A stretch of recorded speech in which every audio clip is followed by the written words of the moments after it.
in addition to all the things that the U.S. needs to work on, we do need a robotics plan at the federal level in promoting that creativity.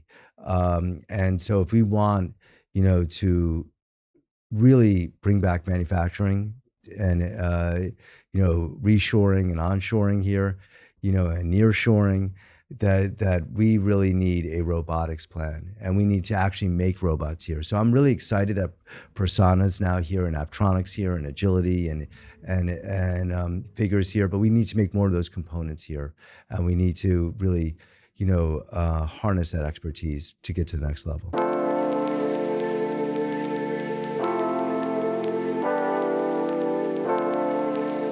Welcome back to the show. Today, we're diving into the real state of robotics and venture capital with someone who's been at the heart of it all. My guest is Oliver Mitchell, partner of FF Venture Capital, where he leads investments in robotics, AI, drones, and climate tech. Oliver isn't just an investor, he's a former operator with multiple exits, the organizer of Robot Lab, one of New York's largest robotics communities, and the author of Startup Field Guide, Building in the Age of Robots and AI. He's sat on the boards of companies like Civ Robotics, Cambrian Technologies, and he's seen firsthand how to take robots from pilot purgatory to scale deployments. If you've been following the humanoid wave, Agility's Digit, Persana, Figure, you know the headlines are everywhere. But Oliver has spent years reminding founders that it's not about the hype or the demo. It's about the business problem, utilization, and reliability. Today, we'll unpack what makes a pilot convert, how to price robots to outcomes, what milestones humanoids need to hit by 2026, and how founders can navigate today's VC climate. Think of this as a practical playbook of building and backing physical AI. Oliver, welcome to the show. Thank you, Ahmed. Yeah. And thank you for that kind introduction. So you're on a summer tour right now for a Startup Field Guide, your new book. That book is filled with immense insights from Kiva Robotics, going from building a playbook into pre-wiring pilots over to iRobot, from scaling to exit, and also just concerns about raising too much in terms of venture capital. Why did you write this book today? Is it more so something that you kind of saw from specific founders in their boardrooms, problems that they're running into? That's an excellent question. I don't get that asked enough. I would say that today we have an immense amount of interest in robotics, really the first time since I've been investing in the space since 2006. And everyone used to look at me like I was crazy. They'd be like, what are you talking about? Robbie the robot? You're the robot guy, the robot rabbi. Tell me, how big is the space? And today we're seeing automation, go into every facet of industry. And I think founders, too often get attracted to the technology, but not the problem they're solving. And so I felt it was really important to give a field guide, as if you're going out on a big journey and understanding what to expect. What is the weather going to look like? What does the trail look like? How much am I going to pack so I don't run out of provisions? To go through every step of the way, because a founder is doing something a lot more treacherous than hiking a mountain. They're in charge of people's lives, payroll, and they lie awake, as a former founder myself, thinking about that. And so how are they going to go from milestone to milestone to raise capital, to attract great talent, to build a great culture, to get high productivity, and then to be able to figure out the ways to scale up and eventually to get a little bit of money so they can buy, a nice house eventually and sleep in on a Sunday for the first time in 20 years. Yeah, that's awesome. And you touched on a little term there that I don't know if too many people know about, but Robot Rabbi. Can you talk about the origins of that name and why do you still use that moniker today? Yeah. So I've built companies. I've sold companies to big multinational organizations like American Express and ADT. And I had a company called Robot Galaxy, which was here in New York, which was a consumer company. We had stores in the malls around the New York metropolitan area that were like spaceships where kids got to build their own robots from 8 different characters, 1,000 different combinations. They got to program them in the stores, and they launched them to the 7th ring of Saturn, which was the life force of our universe, and it came from our comic book series. And we also had a multiplayer virtual world. And so in New York, I became known as the robot guy. Hey, there's Oliver. He's the robot guy. Ask him, And we had stores in Toys R Us, and the biggest one was in Toys R Us Times Square. And my marketing department, knows I'm Jewish, and blogging was just becoming popular in 2011. So they're like, hey, we thought of this great idea. We got the URL. You're now the robot rabbi. So I was like, okay, I guess I got a promotion. And so I'm not an ordained, rabbi, but ultimately in the Jewish religion, a rabbi is a teacher. So I thought, you know what? I'm going to start blog posts teaching about the business of robots. And everyone else was talking about the servos and the actuation and the end effectors. And I was like, what's the value proposition here? How is this going to get high utility, high reliability and payback for users? And I struck a nerve with the industry. And some of the more audacious ideas are in the book at the end of each chapter, where I ask questions of the reader of how they would navigate these problems. And so I became known, and I started to speak a lot at South by Southwest and CES as the robot rabbi. And I still write articles to this day. And you're still a professor as well. I am an adjunct professor at YU Sim School of Business. I teach an MBA course called Entrepreneurship and the Management of Change. That's awesome. That's awesome. Well, I want to ask you one key thing about the book. So you had mentioned within the book numerous times that it's not about the tech. It's about solving for a business problem. It could be an AR, it could be in VR, it could be a robotics and with an AI.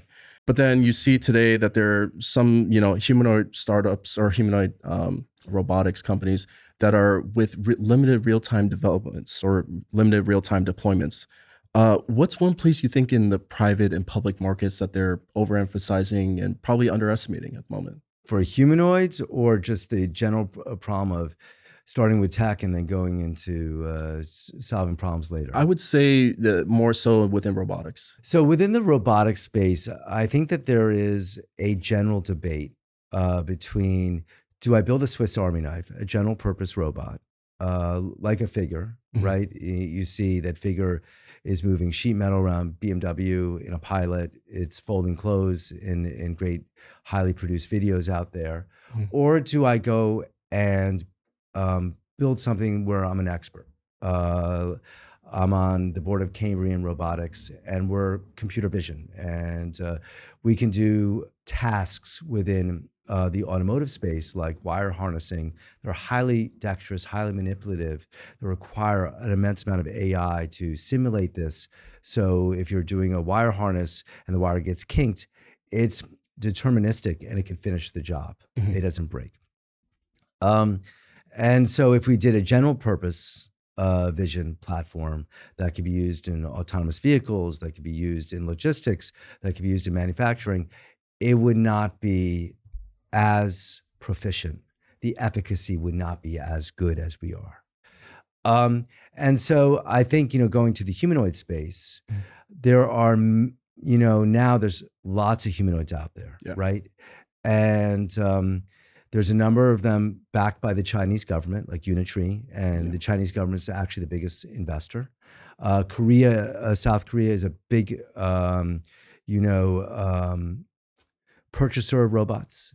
And we also have now US-led innovations, and Figure is one of them.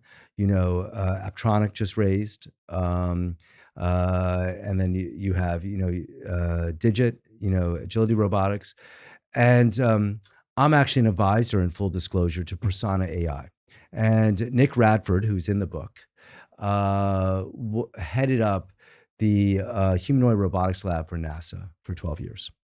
And he built Robonaut 2 that he launched to the ISS.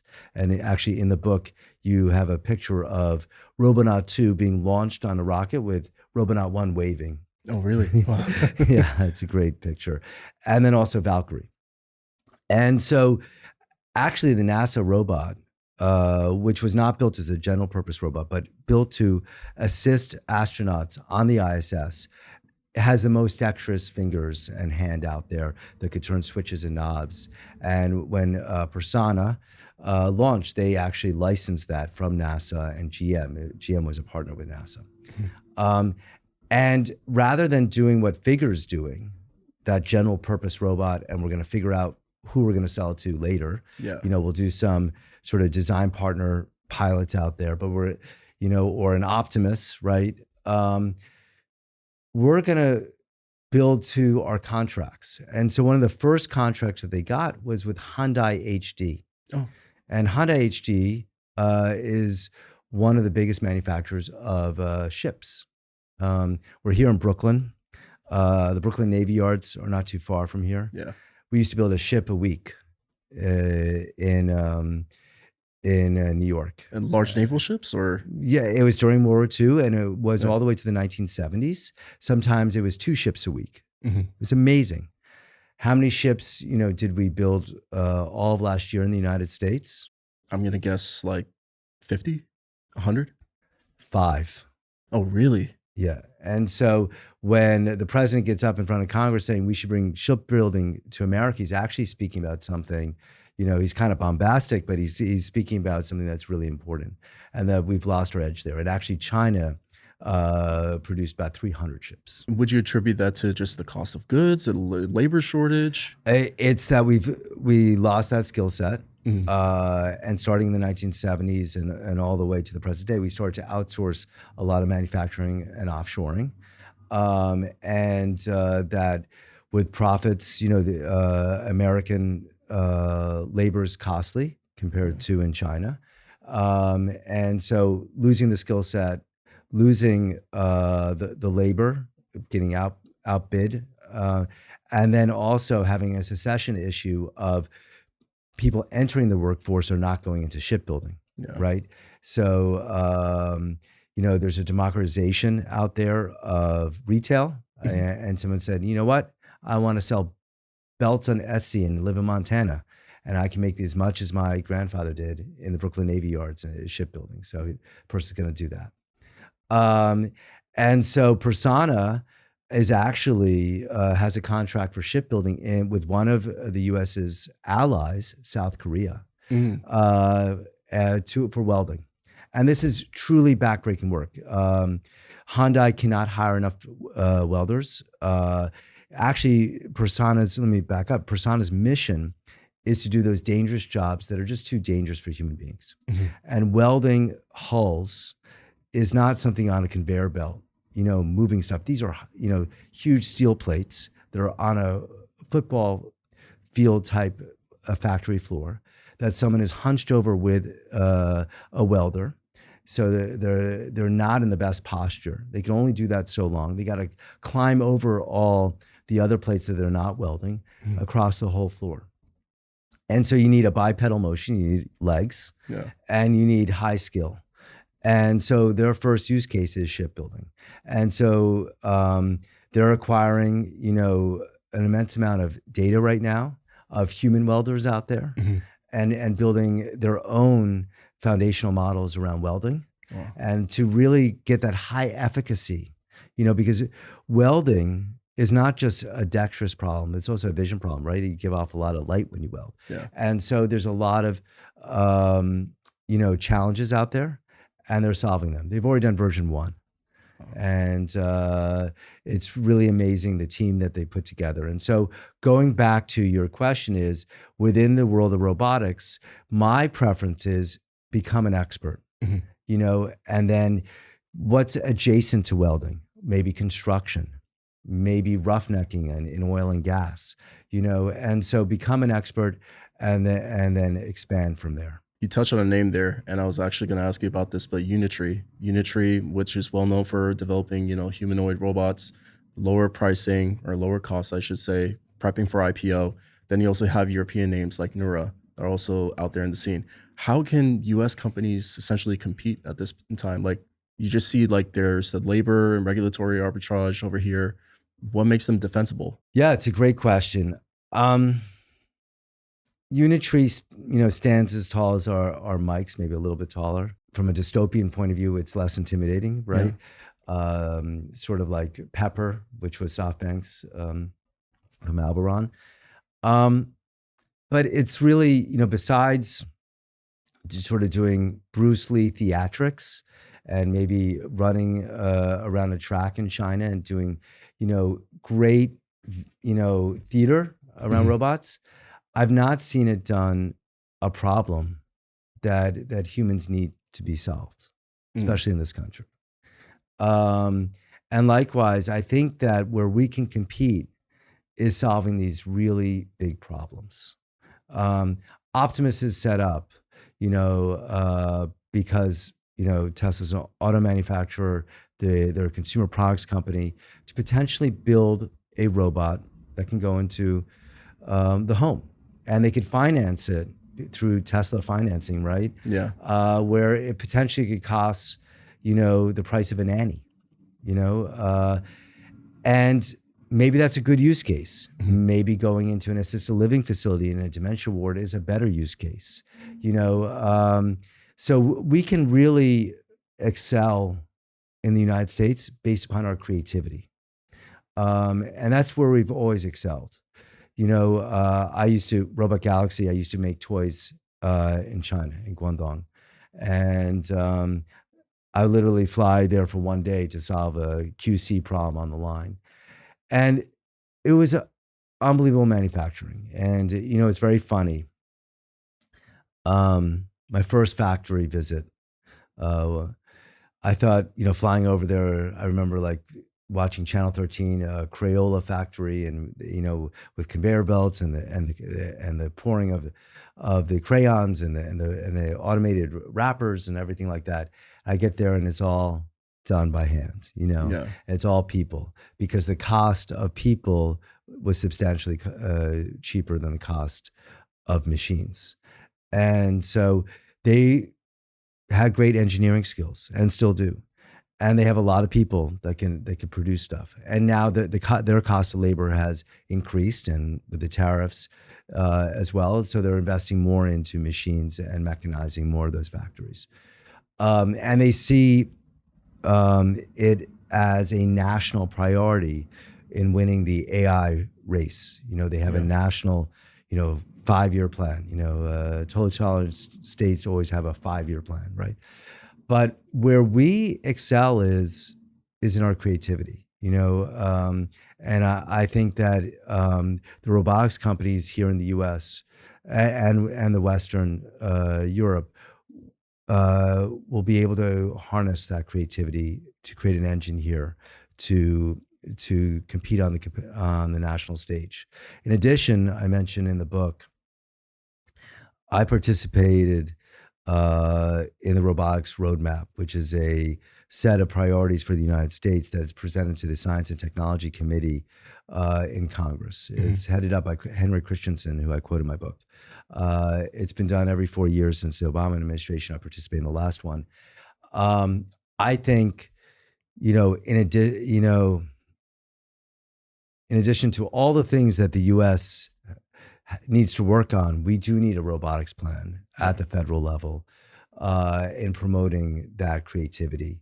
And so, if we want, to really bring back manufacturing and reshoring and onshoring here, and nearshoring, that we really need a robotics plan, and we need to actually make robots here. So I'm really excited that Persana's now here, and Aptronics here, and Agility, and Figures here. But we need to make more of those components here, and we need to really, harness that expertise to get to the next level. Yeah, and I imagine with the current export controls regime right now, it's a little bit tough to scale globally, or at least that presents a challenge. Or do you disagree? I'm not an economist, so Yeah. I think that that question's a little bit out of my field. I do know Yeah. that how important it is when raising capital, that having great partners on your cap table, not just great VCs who can see you through consecutive rounds and help you scale up and grow, but also like Civ Robotics has Trimble, and Mhm. Trimble makes all the GPS components out there. They're the largest one out there, so they're able to have most favored nation pricing is and timing on their sourcing and so forth like that. And they're partnered Yeah. with Bobcat for the newest product and so forth like that. And they're also on the cap table. So having, and if I went through the list of companies that I'm associated with, there's, a lot of corporate partners. Cambrian has Vesto Robotics and Yamaha Motor. And so building those relationships can help you sort of hack that, problem out there. Yeah, and that's actually something that you went over in the book. You were mentioning that it's not just about the dollars, but also the partners you want to work with. You also mentioned about being frugal, and I believe that you brought up the example of Kiva Robotics, how it started off from Webvan, which, correct me if I'm wrong, raised $800 million? They did an $800 million IPO, yeah. $800 million IPO, and then unfortunately went kaput. But then from those insights, Mike Montz, he started Kiva Robotics, raised about $33 million. Right.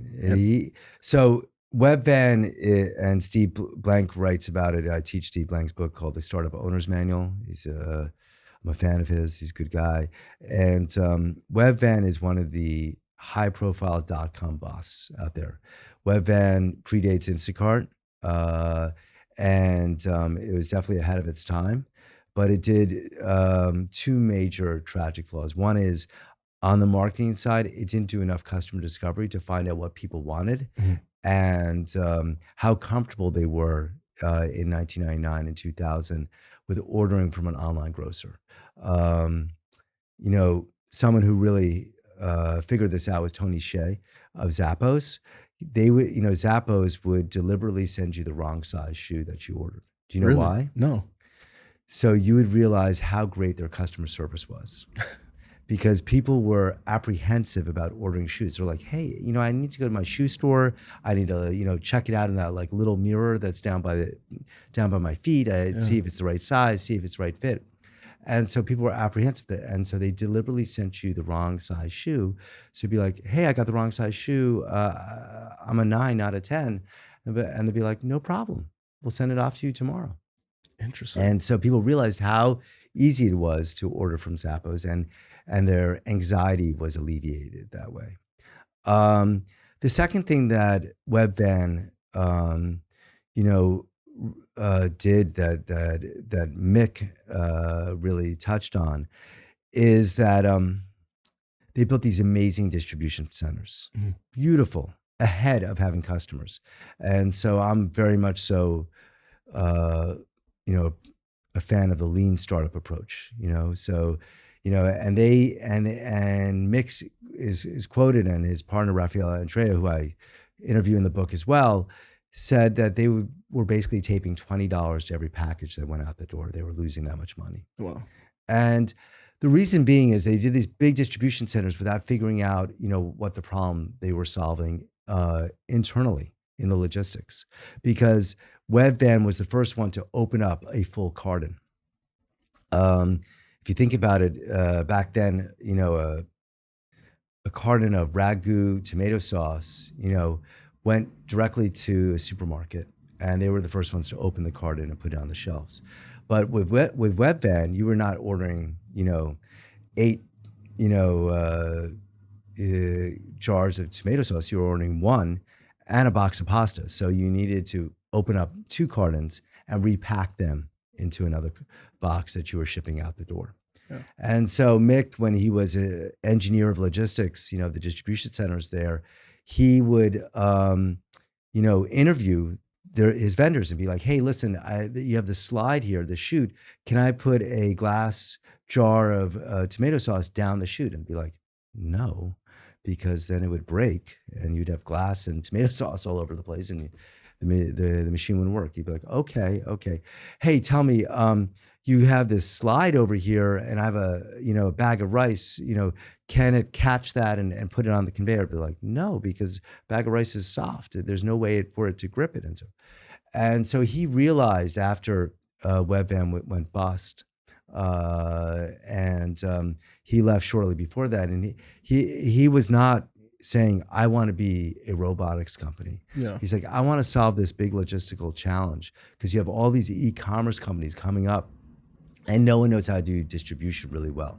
Even Amazon, would put people on roller skates initially, because when you think about a fulfillment center, it's football fields, not one football field, like 3 to 5, and people walk miles to get stuff. So they're pushing that cart miles to get, a DVD. So like, you know what? Why don't they put some rollerblades on it, and then they can just rollerblade. They're going to love that. Yeah. Of course, that doesn't do well for your workers' comps claims, and your insurance goes through the roof, right? So Mick started, and I have the first prototype picture in the book that he's like, you know what? A mobile robot can take the shelving to the picker, and the picker can have a station, and he doesn't have to leave there. And not just that, Rafael Andrea, who was a computer scientist, it's like, why don't we design it so all the best sellers are on the outside? We connect to the e-store, and all the best sellers on the outside, and the dogs are on the inside. So it's much easier to shuttle these shelving to and from the picker. And so for pick and pack, that worked really well. And Kiva grew, and it grew, to service the top 10% of all e-commerce companies before it was purchased by Amazon in 2012 for $775 million. Wow. And it was only purchased because they bought diapers.com and Zappos, and they saw how great the Kiva system was. And they're like, we need this. And the first thing, you know what the first thing they asked Mick to do? No. Was to fire all their customers. That Amazon wanted it exclusive. Really? Yeah. And so, $775 million paid for itself. I think within 6 months, they shipped about $2 billion worth of parcels that year. Yeah, and I think you mentioned this in your book. This is a perfect example of what you call pilot purgatory, which is essentially taking, understanding from the customers what it is that you're trying to solve for and build for. And you mentioned web van. I guess what type of web van style mistakes are founders or you're finding today that they're making? Yeah, I mean, this happens a lot. Being a VC, you get lots of decks with lots of beautiful logos. There's always the logo page. And, they go into these innovation departments of these big multinational companies. And they think it's a pathway to sales. But these innovation departments, unfortunately, are not connected to the business units. Mm-hmm. And so what happens is the innovation departments, will do a bake-off of different technologies, and then they'll have a meeting with a business unit and be like, hey, I got a great idea. And the business unit is like, hey, no. I'm still working off your last great idea. That's not, I'm in charge of a P&L and, profit and loss statement, and I need to run my organization. I don't need any more tech. I don't need any more of your great ideas. Just let me run my business. Mm-hmm. And they're the ones driving revenues for the organization. The innovation department usually is dotted line to a chief strategy officer or to the CFO or something like that. So they have no real authority, within the organization. They're great people. They could have great insights. But just to, unpack this a little bit, if you could. In automotive, which has a lot of innovation departments,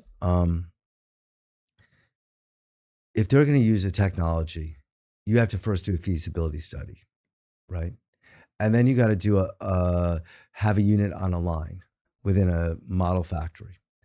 And then it has to, work at a certain level before you can have another unit on that line. And this might take about 2 years. And the person you're talking to has already gotten a different job within an organization. And now you got to restart that because a new person's on the job. And so you go through this, this demo kit pilot stage where you're making 1 or 2 units, maybe $100,000 a year on it.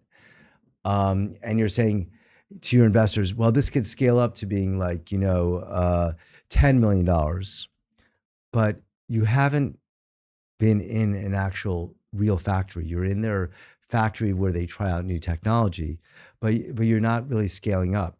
And the other factories need to adopt this for you to hit that $10 million number. You have not gone through safety. Mm-hmm. There's a lot of safety standards that an automotive company has to have by the federal government and internally.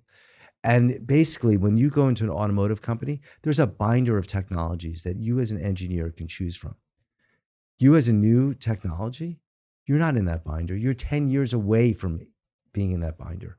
And so I think that reading the tea leaves a little bit is something that where people preempt and oversell that relationship. And there's many automotive companies that are famous for their pilots that make great press releases.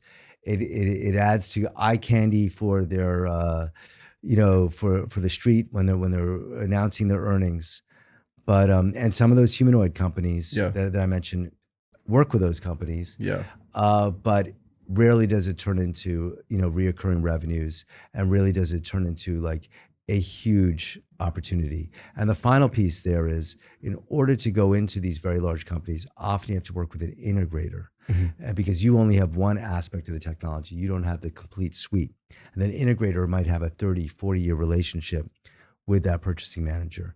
And so you are going through a conduit to the end of to the ultimate customer, which puts you in a very tough position to begin with. You touched on it. I'm going to call it out specifically though. Figure AI, they had a showcase with BMW. When you see, I'm going to call it a stunt. No one else is going to put that out there. I'll just call it a stunt. When you perform for a public theater like that, what convinces you that's an actual like wedge into production versus just a showcase? Yeah, I mean, as I said, I don't want to speak anything specific. I'm in the industry, but a number of these companies, large multinational companies, have very strong innovation departments and they like to showcase these technologies. I've had portfolio companies be involved in these things as well. But it's not connected to the business unit. Mhm. And I think, once you've gone in and gone through the ropes and get into that safety standards with that big company, then you're on a path to that. Because Ford, GM, any of these companies have very high safety standards. And robotics doesn't have to always work in automotive. Yep. There's a lot of things. There's shipping and logistics. E-commerce fulfillment. There's field robotics in construction, in agriculture, and so you just really have to manage the relationship. And what Mick did really, really well early on is, and he was in the first innings. And today it's a little bit more sophisticated. Maybe the buyer's more knowledgeable, but he was very successful. One is he was a domain expert. He understood the fulfillment problem intimately. He had an amazing team, and that's the most important thing, because ultimately you're investing in people, not tech. And he would go in and sit with them and say, "This is great. I'm happy to do a pilot, and you're going to pay me for this pilot, because we don't do free pilots. That's also a big problem in the industry. But what do you want it to do? Okay, these are the KPIs. What else would you like it to do? Okay, and what else would you like it to do? And then if I do this, and this, do I make $5 million then? Will you give me that contract?" Be like, "Yeah, okay. If you're able to do this, So I think that is the success of Kiva, is that he confronted the tough questions, the money question up front. He just didn't get excited just by the logo, by the relationship, but he sat them down. And if they were like, "Well, we want to do the KPI, then we'll figure it out later," he didn't stop there. He actually put out a number. He put out the cost, so they knew, so the expectations were out there, and a time factor to those expectations. So when you're in FF Venture Capital is a seed fund, correct me if I'm wrong, but when you're looking for these opportunities, say for a robotics company, are you looking into the reliability, the uptime? What other kind of like KPIs would be out there for you? Yeah, I think that we wanted to work 10 times faster than what a human would do. Yeah. I think too often I see innovations, and they might be very creative. And I'd be like, "Well, how does that compare to a human doing that?" We're 70% of the speed of a human. You're 70% of the speed, and you're 3 times the cost. So why would I buy it? Well, ultimately, I don't need healthcare. Just selling, cost savings is not enough. You have to drive more revenues for them. So I'll give you an example. Civ Robotics. It's 10 times faster. It's half the cost, and it's more accurate than human surveyors. So, and also you can't get enough surveyors out there. And that's the first thing you need to start a job. So if you're a developer for industrial solar, and you have a big field, you need to mark where all those piles are going to go, where all the solar cells are going to go on top of those. And so you just have desert. If you don't have a way to survey that and mark it, you can't begin work. And so you're losing money every day you're not working. Yeah. And so they really saw a problem that human surveyors, huge lead time, because not a lot of people are going into that as a career, like I mentioned before, high retirement, especially amplified after COVID. A lot of mistakes and inaccuracies in the field. And they'll go out with to do thousands of points, they go out with a team of 16 surveyors, really expensive. One Civ dot can do thousands of points a day with one guy who follows the robot with an iPad, bunch of flags, and a hammer, going where either it sprays paints or it has a laser paint pointer there where you put the flag. And so its first like proof of concept, it did like 800,000 points in 3 weeks. Oh, wow. And so it was half the cost, 10 times the speed and more accurate. You didn't have to remark. Wow. You're also mentioning within your book that it's important to be frugal. But then, translating to like today, fast forward to today, I should say, you see these mega rounds. I guess, how should a robotics or deep tech startup founder readjust their priorities? Should they be trying to prove more, raise less, look to non-dilutive funding, SBIR grants? Well, not everything works for every startup. So, and there's not a homogeneous, group of funders out there. Mm-hmm. You have to find what works best for you. That might be SBIR grants, that might be accelerators, that might be VC, that might be corporate VC. You really have to see what sort of organization you are to figure out who are your capital partners for you to be successful, and not just successful in the moment, but long term. Mm-hmm. I think it's these mega rounds, have a dangerous effect. I agree. And so I'm always of the belief, and so we invested seed. And so we believe that evaluation has to be tied to your P&L. It has to be tied to your revenues. It has to be a multiple of revenues. Mm-hmm. It can't just be, whole numbers because I like the number 50. And I think that if you would get investors that would be attracted to you and be attracted to that 50 number and just be like, oh, this is great technology. It's going to hit it. It's going to be big. It's going to be you might be shooting yourself in the foot later, because if you got that valuation and you don't perform now, Yep. you're going to have to raise money below what you raised money previously. And that's typically what happens. I mean, there's lots of press releases out there. There's lots of TechCrunch articles, but they don't really feature too often. Only the high profile like busts, Yeah. the 90% of startups or 95% of startups that fail out there. And those are some of the best lessons. I remember I had a startup. The founder wanted to raise their seed rounds at a 25 post, and I was like, I can't get there based upon your revenues. And we ended up doing, it was a seed extension. So Okay. nowadays you have, whatever, a pre-seed, a seed, and then you have the round in between the seed and the a seed extension, a seed preferred, seed plus, whatever you want to call it. And that we eventually agreed on a 17 post. Okay.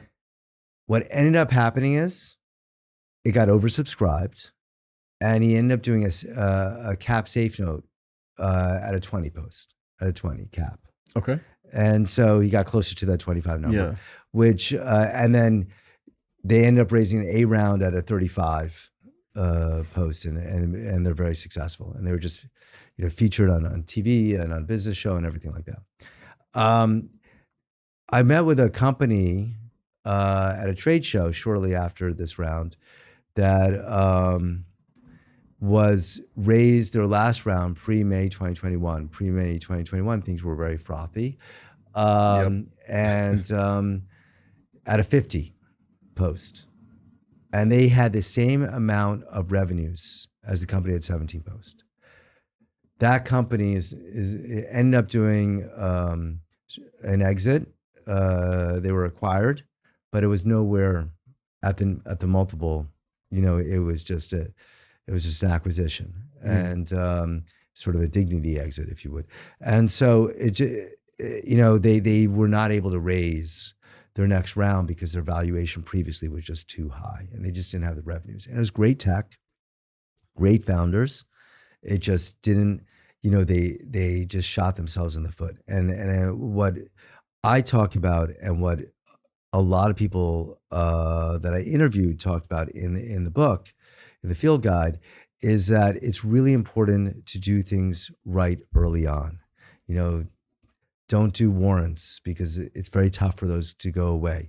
Don't give special rights to this angel group or this family office. Don't create new classes of stock for this. You want the books, you want everything to be clean. And so somebody who comes in, a top tier firm that comes in and maybe eventually to that IPO or to that sale that really does a high multiple, like a Kiva Systems or like a ClearPath, everything's really clean. Because the minute you start playing games and the minute you start overvaluing yourself, it could all come down like a house of cards. Yeah. Yeah. And my kind of fear about these mega rounds and raising too much funding is I just perceive that it would create misaligned incentives and you were mentioning this earlier in terms of innovation departments having rigorous testing for safety. I just kind of fear that maybe that might force a startup founder to kind of push things a lot further than, anticipated. Have you seen that firsthand? When you first asked the question, it reminded me of something. I've been around for a while. I got some blonde hair. And I remember the dot-com bubble. And I used to say that the happiest and saddest day of the dot-com era was when a company moved into their new office. And I experienced this. I was in a dot-com. We were at 55 Wall Street in one of these Rudin buildings, and there were 100 of us in an office that should have fit 20 people. And so we were squeezed in there. And I remember bringing in bankers from Wall Street because we were discussing doing an IPO, and they loved it. They left excited. Then we moved into a 33,000 square foot facility.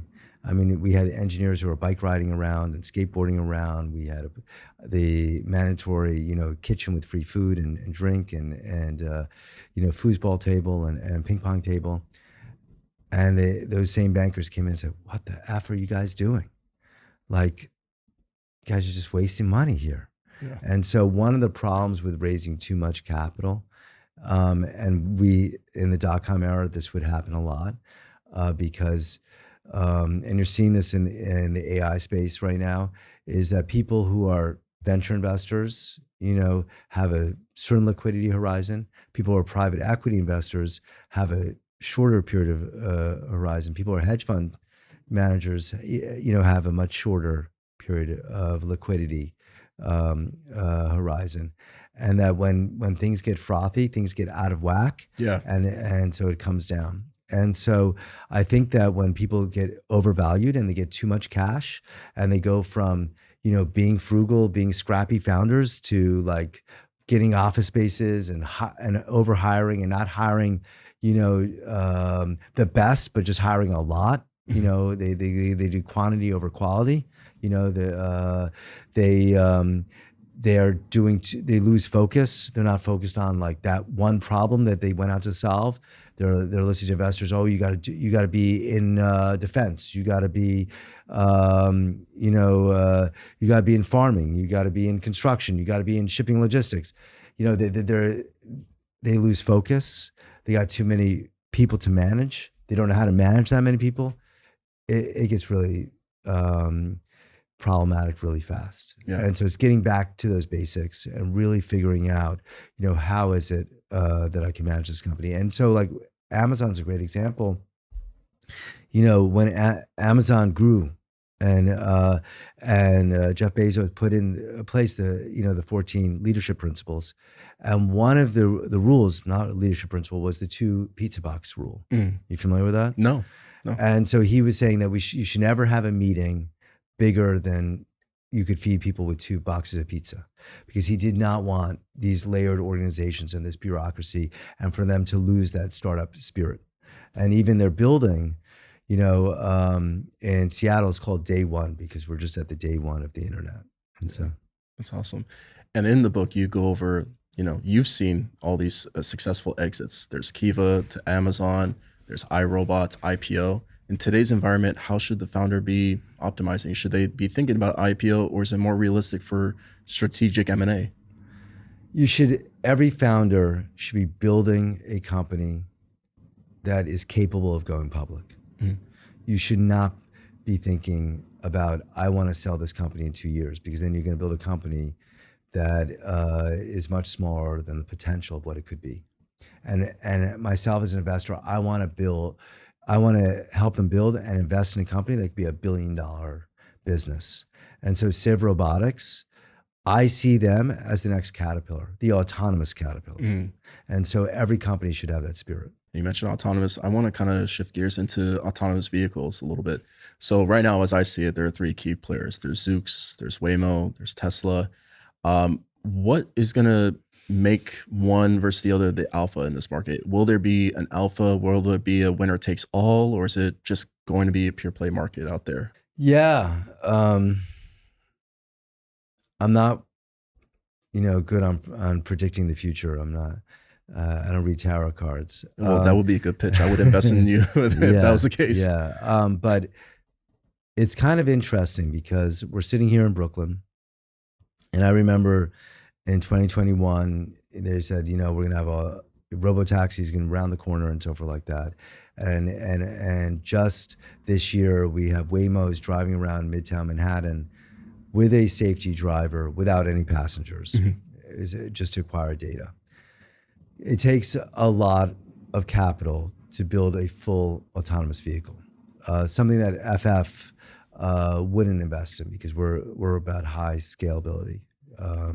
We might invest in the enabling software and the sensor technology, but the complete suite of an autonomous vehicle would be very tough for a seed stage fund to invest in.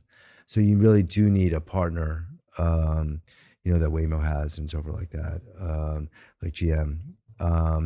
And so I would say, and Waymos are great. I love autonomous vehicles. When maybe it's embarrassing. I had a board meeting in San Francisco. I got a burger right before the board meeting. I hopped in Waymo, and I realized I had all this food in my teeth. So I started, no one in the cab. So I started to floss my teeth right there and then. I would not do that normally in Uber. I just embarrassed myself in the board meeting. So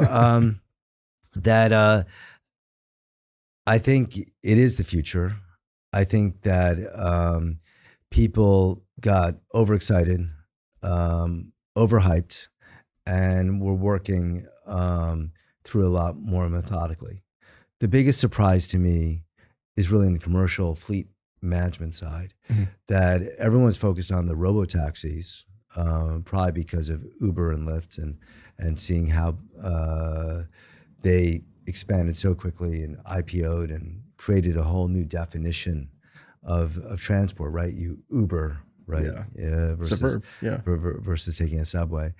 And so I would say that trucking to me, highway driving, just hands-free driving, level 3, level 4, lanes to me have been very slow to adopt. There's been a whole bunch of autonomous trucking startups that have, launched and shuttered. And, I'm really shocked at that because including Uber bought Otto and Uber shut down their autonomous driving vehicle. to focus on food and everything else within Uber. And so I think that is, to me, the most shocking thing is that in the fleet management space, in the highway driving space, it has been tremendously slower than in the robotaxi space. Yeah. New York and East Coast communities are a lot different than San Francisco. I mean, San Francisco, you got hills, you got pedestrians, you have all that stuff. New Yorkers, don't follow rules. Yeah. We have something called weather. Yeah. We have bridges. Yeah. A LiDAR can't work on bridges. They can't get, the laser can't point to an object on the field. You need to use radar, especially if it's foggy. So there's lots and in San Francisco, the Waymos don't go over the bridges and don't go on the highways. So we're very far off from it being ubiquitous in that way. But I think within geofencing, I think it's very exciting. I think Tesla on the earnings report said they were expanding, or no, not the earnings report. I think it was at the All One podcast conference. Elon's was saying, the All In podcast. Excuse me, not All One, All In podcast. Good podcast. Yeah. I think he was telling Jason that they're expanding their geofencing in Austin and so forth like that. So it's a very exciting times. I think the hands-free driving is available. I don't know how well it's adopted. In a Tesla, it's maybe more available, like in California, but even here in New York City, EVs are being sold much less. We don't have as much infrastructure. If you drive around Brooklyn, I don't know where you have charging around here like you would in California. And so also in New York State, I don't believe you can use hands-free driving. But the most natural thing would be on the interstate highways, which are controlled federally, would be to have a lane for hands-free driving for both trucks. Biggest accidents and most catastrophic accidents happen from truck drivers falling asleep at the wheel. And then also for consumer automobiles as well, where they can, like you have an HOV lane, you could take your hands off the wheel and now you could just relax, but you would be protected within this area here. I'm not sure if I'm ready yet to step into an autonomous vehicle. I've yet to be doing that. I just love driving. You're in San Francisco. You've never been in a Waymo? No. Oh my God. Not one time. I've heard all these reports in the news, and then what was it? I think a Tesla caught fire, or I'm maybe mistaking a Waymo for some reason, like bumping into other cars. I just never trust them. Yeah, not yet. Yeah, Waymo during the riots it was caught on fire and stuff. But yeah, I mean Tesla's.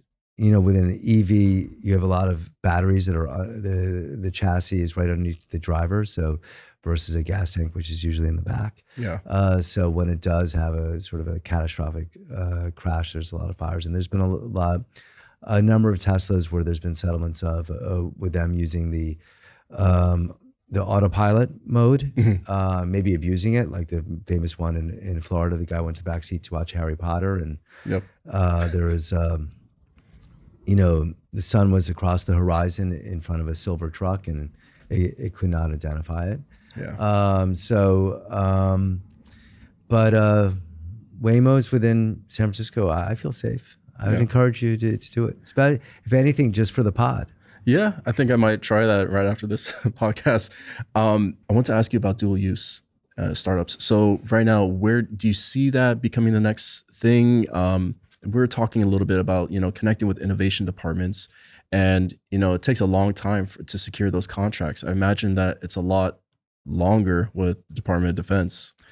Yeah. A great book by Raj and Chris is Unit X. And you could read the stories of the Defense Innovation Unit. It was before it was called the Defense Innovation Unit. And the whole purpose of the Defense Innovation Unit was to partner with Silicon Valley and startups.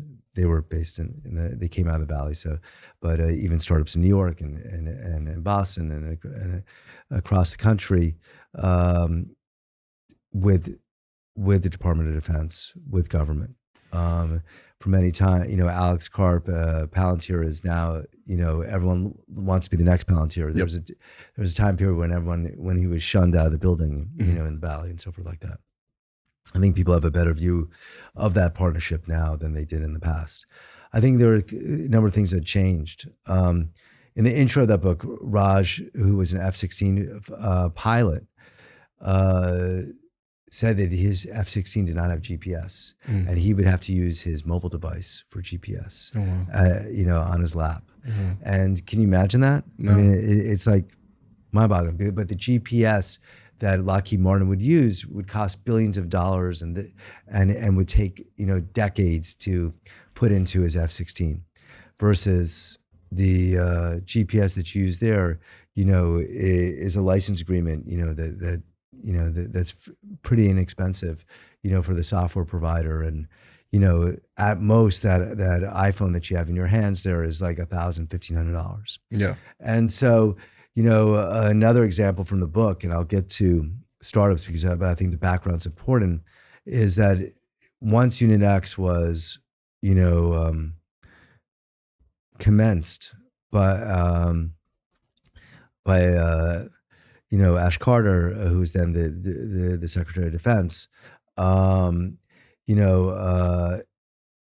went to CENTCOM in Qatar, and they were walking around, and they saw this room with all these whiteboards and all these magnets on the whiteboards and all these numbers on these magnets, and they realized, oh my gosh, those are the tail fin numbers of all the planes that are flying over the Middle East. And they were literally putting them on whiteboards.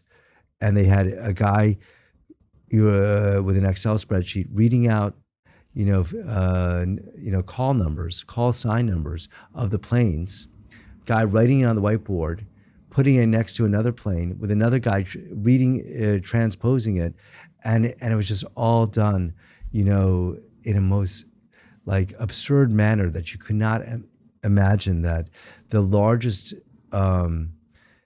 airspace and busiest airspace in the world at that time was in CENTCOM, in the Middle East, because you had Iraq, you had Afghanistan, and you had all the commercial flights, and you had a lot of adversaries in the area as well. And so they actually created an app in a lean startup way that was extremely affordable. They're like, why are you doing it this way? There's like, Raytheon has been spending $6 billion building our system and it's still not ready. and they're like, okay, we could create an app. We can automate all this, and they did. And then they got a little bit of blowback from Congress. They're like, no, Raytheon, it has to be this way. And everyone on the ground's like, no, we love the app. We want to use the app. Yeah. And so that whole feeling of, wait, all these technology companies can move much faster, more nimbly, and could make us safer, make the warfighter safer and smarter, and more competitive in the space. And the other thing that happened was the war in Ukraine. They saw that in Ukraine that the Russian armies were coming with these huge Cold War armaments, and these big armaments, and the Ukrainians were putting together literally drones with cardboard and grenades, and were fighting back the Russians. They're like, wait, if a drone, which costs a few $100s, can put back all these armaments that cost billions of dollars, we really have to be much smarter. We can't use these legacy systems anymore. And then in Israel, that the first things that the Hamas terrorists took out were these billion-dollar communication facilities around the border between Gaza and Israel, and with DJI drones and grenades. And so it changed the whole dynamic. And you actually saw Israel. You saw two things happen within a month of each other just recently, that Ukraine used drones to blow up aircrafts on Russian airfields. Oh, wow. And then during the Iran war, Israel took it one step further. They did this, maybe 10 years earlier. They built a drone manufacturing plant inside Iran to blow up the airfields in Iran. So they're under their eye. Under their eye, yeah. Oh. Just sort of like the beeper Yeah. They that took about 10, 12 years where they actually had YouTube commercials for their beepers that Hezbollah, the terrorists, bought these beepers from. Yikes. And so you're seeing a feeling in the Department of Defense, or now the Department of War, but that we need to think differently than we've thought about, because our adversaries are adopting this. The people that we're fighting, and we have to be a lot more nimble and a lot more creative in how we're going to market. And that's why one of the first things that they allowed to do was make drones not an exceptional purchase, but they allowed individual units to purchase drones. Yeah. So right now, there's always been DARPA grants, and the AVs came out of the DARPA challenge, right? Yeah. There's been SBIR grants, and there's a lot, and DARPA is about innovation, right? It used to be called ARPA, it created the ARPANET, which became the internet. But today, if you are a dual use company or you're a defense company, you want to sell to the units. You want to sell to the purchasing person for a battalion in the army. Yeah. And then you will have a real purchase order. And you have to prove that you have a way to keep the warfighter safer, in this new age of warfare. Do you think venture capital is the right partner to go into dual use startups? I do. Yeah. I do. Not every venture capital firms. Clearly, if you're investing in consumer, you don't have the connections or the knowledge base to do it. But I do. And actually, Raj has a company called Shield, which is a VC fund. Yeah. I have a few rapid fire questions I want to ask you. Let's shoot. All right. So what's the robotics company you had the chance to invest in but didn't? So many. Well, Persona, I didn't. I'm an advisor there, but did not invest. So. What's a time that a portfolio company failed and it's a lesson that you carry today? So I had an AI company that I didn't source, but I inherited the board seat. And they never achieved product market fit. And I remember my first board meeting there. They were saying, well, we're going to go out to market. And they would always be selling into the C-suite, but never selling into the decision makers. So that was always, that's why they never achieved product market fit, because they never spoke to the right people and never did the right thing that the people needed to get done. And I was like, well, this is great, but in a year from now, it says you're going to be running out of cash. And they said, oh, that's okay. We're going to get a loan from Silicon Valley Bank. And sure enough. Wow. Yeah. It doesn't sound like it was a good ending. Yeah. So everyone says robotics will be a $1 trillion industry. What's a niche you think will underperform by 2030 and the one you think will surprise us? I think the consumer robotic space will underperform.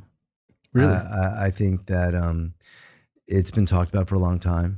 Mm-hmm. I think, I'm pretty good at loading the dishwasher. It's kind of like Tetris for me. It's my job in my household. But I don't really need a robot to do that. And I think a robot would be a lot more expensive than 10 minutes of my time before I go to bed. And so I think that the home is a big black hole because every home is different.